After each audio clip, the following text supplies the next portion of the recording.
This is Noah Wachtel interviewing famous former basketball player John Starks, shooting guard for the Knicks from the year 1990 to 1997. Hi, John. Thank you so much for letting me interview you. Let's get right into it. Which game stood out to you the most and why? I would say Game 7 of the '94 playoffs against Indiana. Yeah.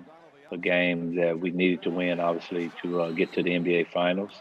Mhm. Playing against our rivals, Indiana and Reggie Miller. But the game before, Game 6, was a do or die game for us because we gave away Game 5 at home.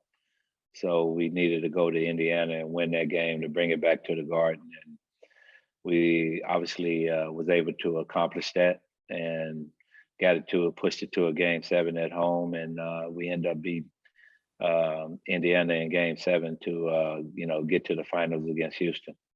Wow. I think you know what shot stood out to fans the most, but which shot was your personal favorite?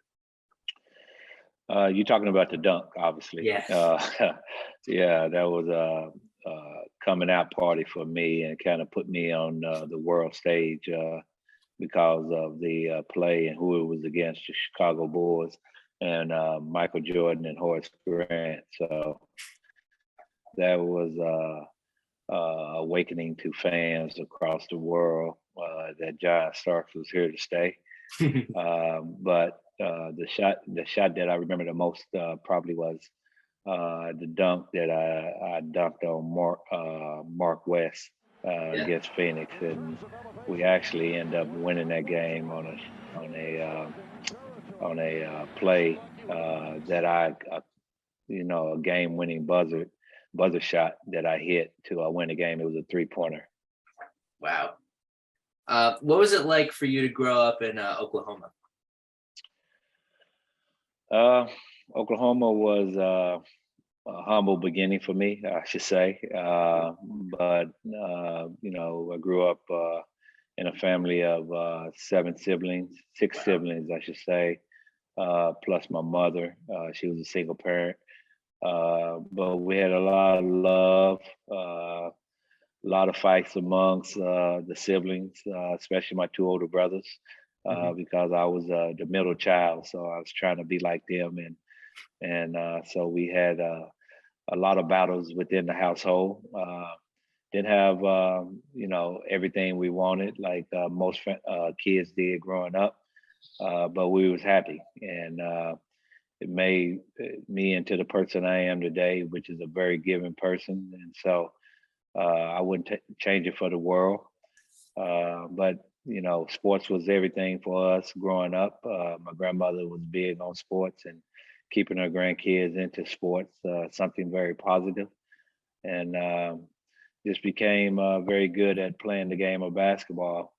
I always wanted to be a football player, though, be a wide receiver, but I was a little skinny kid, not too big. And so my mother kind of frowned on that and kind of pushed me towards basketball, which I'm glad she did.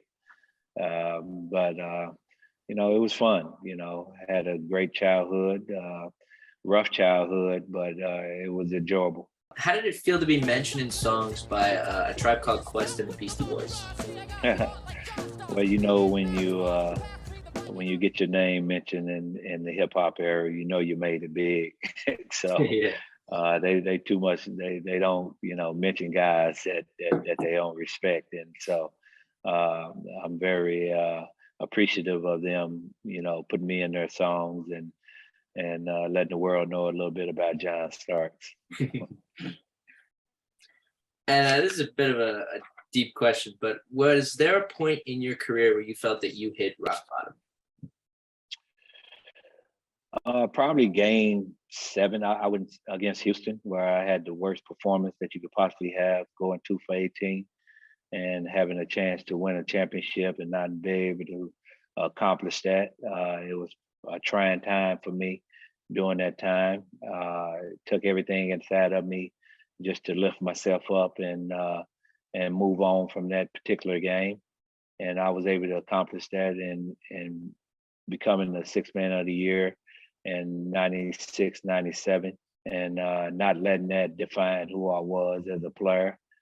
like so many other players that have been in that position and not come through, and they let that destroy their career. I was determined not to let that destroy my career. So I just say, because I've been through tougher times than that, and I just draw upon those times and to move past that. And that pretty much wraps it up. My teacher wanted you to shout him out. So What's your teacher name? Joseph Charles. What's up, Joseph Charles? This is John Starks. I just want to say it's a pleasure talking to Noah, and hope that he get an A on this project. All right. Thank you so much, John. All right, Noah. You take care, bro. You too.